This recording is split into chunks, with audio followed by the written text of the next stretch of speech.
baterai penuh. Pakai duit masing-masing ya. Sebelum kita mulai pembelajaran, kita SDG dulu. Ayo berdiri semuanya. Kayak apa bu? Gimana bu semangat? Gaya Tahu bu? tahu. Gayanya apa? Ini ya bang? Iya. Nanti pas olahraga ya. Oke, 1, 2, 3.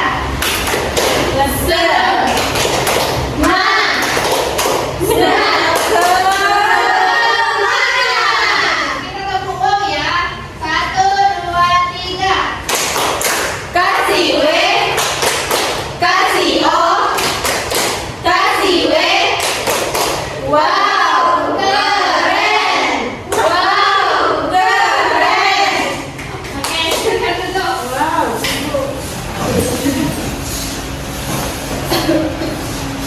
Sebelum itu, ya, ada yang ingat nggak pelajaran 3 minggu lalu? Minat. Enggak tahu. Tentang bakalan bu? Ya, kondisi bangsa Indonesia sebelum penjajahan. Hari ini kita akan belajar materi tentang pembelajaran masa penjajahan, tumbuhnya semangat bangsa Indonesia ketika masa penjajahan. Saksikan videonya ya. Iya bu. Masa penjajahan di Indonesia. Hai teman-teman, pasti kamu tahu kan kalau Indonesia pernah dijajah bangsa asing selama ratusan tahun?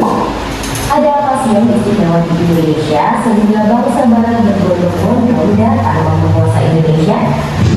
Sebenarnya bangsa barat awalnya datang ke Indonesia pada abad ke-16 untuk menjaga. Karena Indonesia kaya akan rempah yang dihargai tinggi oleh bangsa Eropa. Rempah yang dihasilkan Indonesia diantaranya cengkeh, merica, kemiri, dan pala. Hasil bumi ini digunakan bangsa Eropa zaman dulu sebagai pilihan makanan, pengawet, penambah tubuh, dan juga obat-obatan. Namun lama-kelamaan bangsa barat ini menjadi serakah dan membuat keinginannya untuk menguasai seluruh kekayaan alam Indonesia. Tidak hanya keuntungan dagang di Eropa, bangsa Eropa mengandung semboyan 3G sebagai motivasi dalam melakukan penjelajahan samudra. Gold artinya emas, yang identik dengan kekayaan, Georgia dengan kejayaan bangsa, sedangkan gospel artinya penyebaran agama Nasrani. Bangsa Eropa yang pertama datang ke Indonesia adalah Portugis. Pada tahun 1511, Alfonso de Albuquerque berhasil menguasai Malaka. Selanjutnya pada tahun 1512, bangsa Portugis tiba di Maluku yang adalah sumber rempah-rempah di bawah pimpinan Antonio de Abreu. Bangsa lainnya yang juga datang ke Maluku adalah Spanyol. Menjadi perselisihan antara Portugis dan Spanyol karena sama-sama merasa menguasai Maluku. Perselisihan keduanya kemudian diselesaikan melalui perjanjian Zaragoza, di mana akhirnya Maluku dikuasai oleh Portugis. Kedatangan bangsa Belanda pertama ke Indonesia terjadi pada tahun 1596 ketika Armada Cornelis de Houtman tiba di pelabuhan Batan melalui Selat Sunda. Kedatangan Houtman di Indonesia kemudian disusul oleh ekspedisi-ekspedisi lainnya. Dengan banyaknya pedagang Belanda di Indonesia, maka muncullah persaingan di antara mereka sendiri. Untuk mencegah persaingan yang tidak sehat, pemerintah Belanda kemudian mendirikan VOC. Demi memperkuat kedudukan VOC di Indonesia, pemerintah Belanda memberikan hak-hak istimewa kepada VOC, di antaranya hak monopoli dagang dan hak mendirikan benteng pertahanan. Sementara itu, bangsa Inggris yang lebih dulu datang ke Indonesia malah tidak terlalu berpengaruh. Penyebabnya karena EIC atau Persekutuan Republik Inggris kalah saing dan terdesak oleh Belanda. Pada masa itu, hidup masyarakat Indonesia sangat menderita. Pemerintah kolonial menerapkan kebijakan yang sangat merugikan bangsa Indonesia seperti pupuk paksa, sistem sewa tanah, dan sistem tanam paksa. Akibatnya, bangsa Indonesia melakukan perlawanan untuk mengusir penjajah. Salah satu perlawanan ini adalah serangan kerajaan Mataram terhadap pihak Belanda yang melakukan praktik monopoli dagang. Perlawanan terhadap bangsa Barat juga terjadi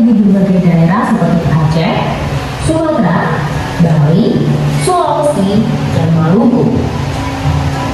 Abad ke-19 merupakan puncak perlawanan rakyat di berbagai daerah Indonesia terhadap pemerintah Hindia Belanda. Perlawanan yang cukup besar saat itu adalah Perang Diponegoro yang terjadi pada tahun 1825 sampai 1830. Perang ini dilakukan Belanda campur tangan Belanda dalam urusan politik kerajaan Yogyakarta, serta perselisihan tentang pemasangan patok-patok di tanah leluhur Diponegoro. Pada perang ini, Pangeran Diponegoro menyusun strategi perlawanan dari luar kota Yogyakarta. Perlawanan tersebut menyebar sampai Jawa Tengah dan Jawa Timur. Namun upaya ini belum berhasil mengusir Belanda karena Belanda menggunakan siasat dagang stelsel untuk mengalahkan lawan. Pengaruh kaum liberal di negeri Belanda mendorong munculnya politik etis pada tahun 1901 yang bertujuan untuk meningkatkan standar hidup masyarakat Indonesia. Salah satu kebijakan yang berdampak penting pada perlawanan Indonesia adalah kesempatan pendidikan pada kaum pribumi. Bermula dari masuknya ideologi barat seperti kemerdekaan dan demokrasi, bibit kesadaran nasional mulai tumbuh di Indonesia. Kaum terpelajar di Indonesia mengusung datangnya era baru dalam perlawanan bangsa Indonesia. Pada tahun 1908, berdirilah organisasi pergerakan nasional pertama yang bernama Budi Utomo. Setelah itu, berbagai organisasi lainnya bermunculan seperti Inisiatif dan Perhimpunan Indonesia. Kegagalan perjuangan di berbagai daerah, rasa senasib sepenanggungan, dan berkembangnya berbagai paham baru mendorong munculnya semangat kebangsaan rakyat Indonesia. Untuk perjuangan akhirnya berubah dari yang bersifat kedaerahan menjadi perjuangan yang bersifat nasional. Bangsa Indonesia telah menemukan identitas kebangsaan sebagai pengikat perjuangan bersama. Identitas ini makin diperkuat melalui Sumpah Pemuda yang isinya mengaku bertumpah darah, berbangsa, dan bertanah air satu, yaitu Indonesia. Meskipun begitu, penjajahan masih terus berlanjut hingga kedatangan Jepang ke Indonesia pada tahun 1942. Saat itu, Indonesia semakin menderita dengan adanya kerja paksa atau manusia. Berbagai perlawanan bersenjata di berbagai daerah kembali dilakukan untuk mengusir Jepang. Contohnya perlawanan rakyat Aceh, perlawanan di Singaparna dan Indramayu, serta perlawanan TKI di Blitar. Seiring waktu, semangat kebangsaan semakin meluas hingga menyatukan rakyat Indonesia dalam berjuang untuk meraih kemerdekaan yang akhirnya diraih pada tahun 1945 dan mengakui secara internasional pada tahun 1949. Wah, panjang juga ya sejarah penjajahan di Indonesia. Kira-kira apa ya pelajaran yang dapat kita ambil dari peristiwa ini? Pertama, kita harus bersyukur pada Tuhan atas kemerdekaan yang kita nikmati saat ini. Kemudian, sebagai generasi penerus bangsa, kita perlu bersama-sama mempertahankan dan mengisi kemerdekaan Indonesia, misalnya dengan melaksanakan upacara, menaati aturan, dan meraih prestasi. Terakhir, semangat juang leluhur dapat kita teladani lewat kegiatan belajar dan berusaha agar lebih baik lagi. Selanjutnya kita coba latihan soal yuk. Apa penyebab kekalahan rakyat ini? Nah, setelah menonton video di atas, apa yang kalian dapatkan dari pembelajaran di atas itu? Kenapa bangsa asing ingin menjajah Indonesia? Apa tadi alasannya?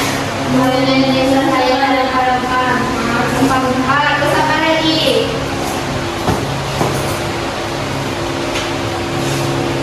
Perjalanan kaya.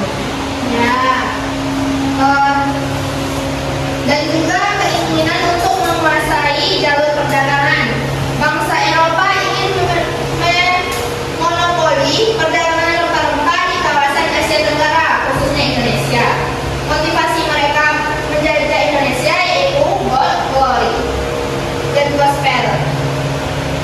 Selanjutnya yaitu keunggulan posisi strategis Indonesia. Indonesia terletak di jalur perdagangan internasional antara Asia dan Eropa sehingga menjadi tempat transit yang penting.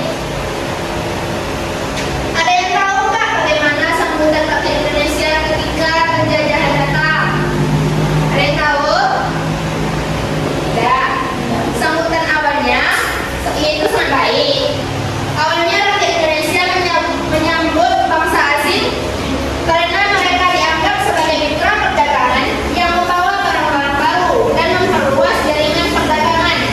Kerajaan-kerajaan di Indonesia seperti Malaka dan Ternate sempat menjalin hubungan dagang dengan bangsa Portugis. Kekecewaan dan kemalangan mereka itu bangkit ketika bangsa asing mulai memonopoli perdagangan, mengeksplorasi sumber daya, dan menerapkan kebijakan yang merugikan rakyat Indonesia. Misalnya kerja paksa, rakyat Indonesia mulai merasa tertindas. Hal ini memicu perlawanan rakyat, baik secara lokal maupun nasional. Baiklah, Ibu akan membagikan NKPD buat dua kelompok.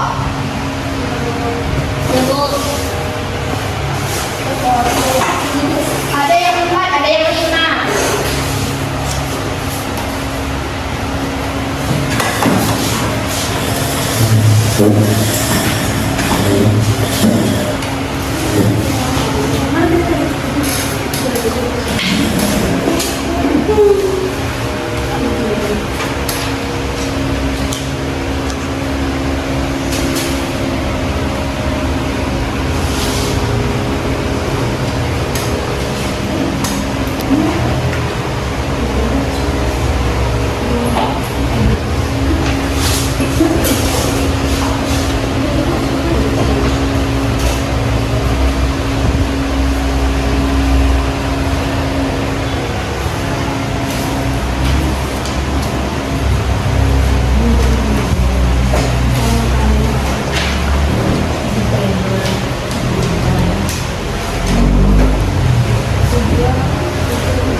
Ada yang tidak dimengerti? Nomor 2 itu jualnya berapa? Tujuannya berapa kali dapat aja lah. 1,8.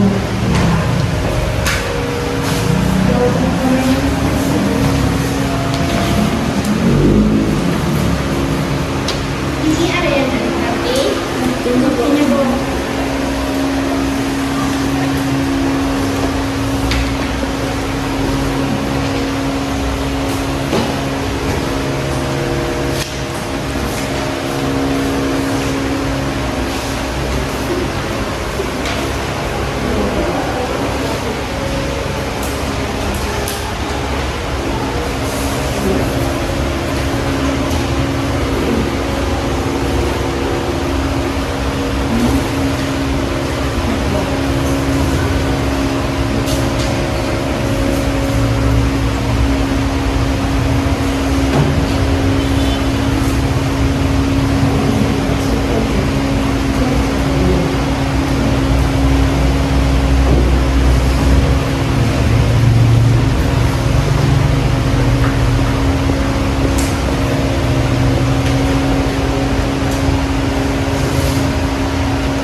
Cek lagi ya, tidak ada masalah. Sudah cek Bu.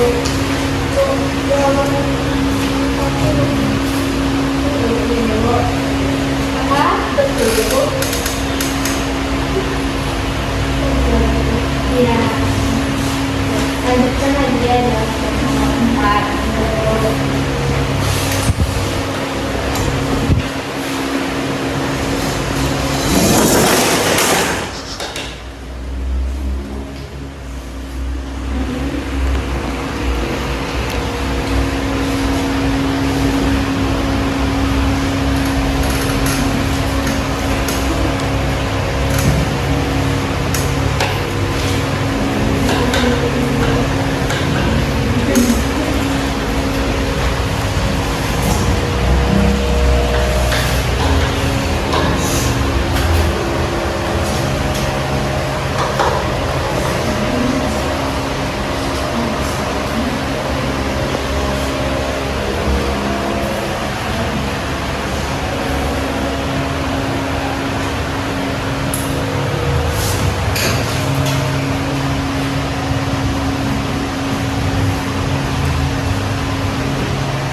Udah siap?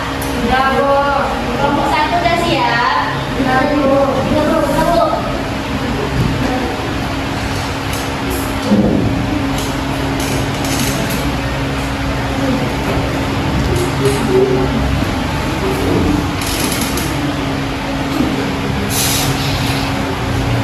Silakanlah kelompok 1 dulu maju ke depan.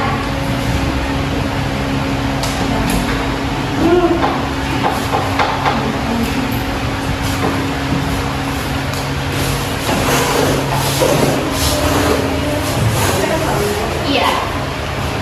Masalah utama yang dihadapi bangsa Indonesia selama penjajahan yaitu yang pertama eksploitasi sumber daya alam seperti hasil bumi dan rempah-rempah oleh penjajah, penindasan terhadap rakyat, dan kehilangan kedaulatan politik dan budaya akibat penjajahan.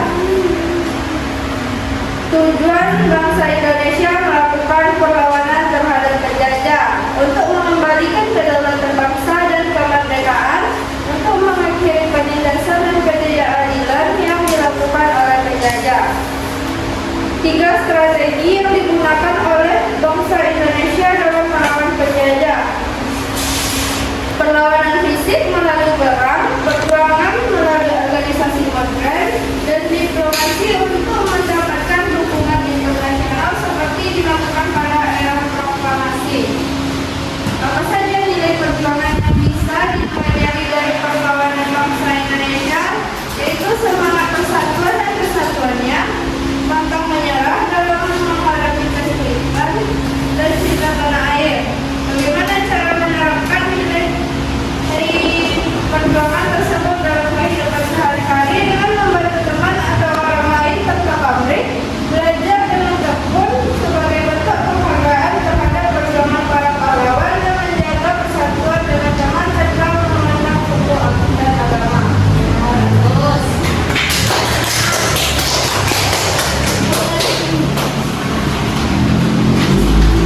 Selanjutnya kelompok 2.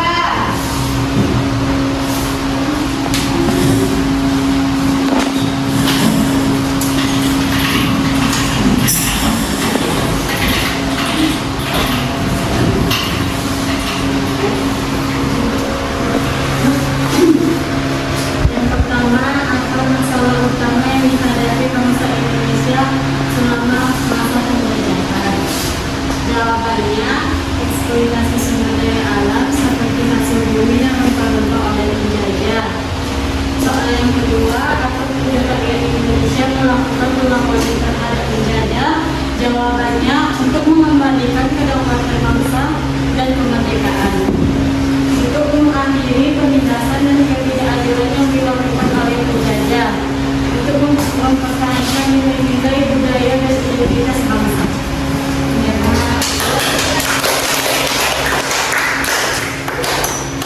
Baiklah. Apa yang bisa kita pelajari dari perjuangan bangsa Indonesia melawan penjajah? Semangat perjuangannya, Bu. Ya, bagus. Terus, bagaimana nilai-nilai perjuangan tersebut kita terapkan dalam kehidupan sehari-hari? Guru bahasa Bu, Ya, apa lagi?